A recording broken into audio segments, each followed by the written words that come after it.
The Mumbai Chennai Express is an Indian Railways train which travels between Chhatrapati Shivaji Maharaj Terminus, Mumbai, India and Chennai Central. This train is numbered 11,041 for the Mumbai-Chennai run and 11,042 for the Chennai-Mumbai run.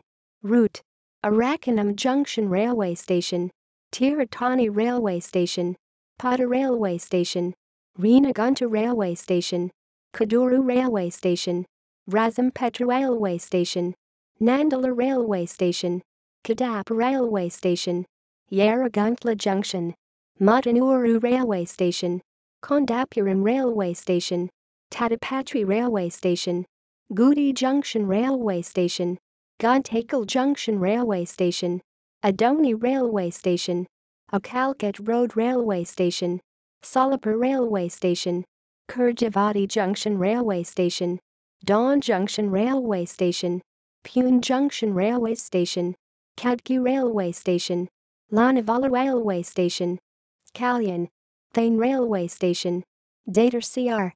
Mumbai Chhatrapati Shivaji Maharaj Terminus. Traction. As most of the route is yet to be electrified, a Kalyan-based WDM-3A or WDM-3D locomotive hauls this train from Mumbai CSMT to Wadi, and a Royapuram-based WAP-4 or WAP-7 locomotive hauls from Wadi to Chennai. References. External links. Route map and timetable of Chennai-Mumbai Express.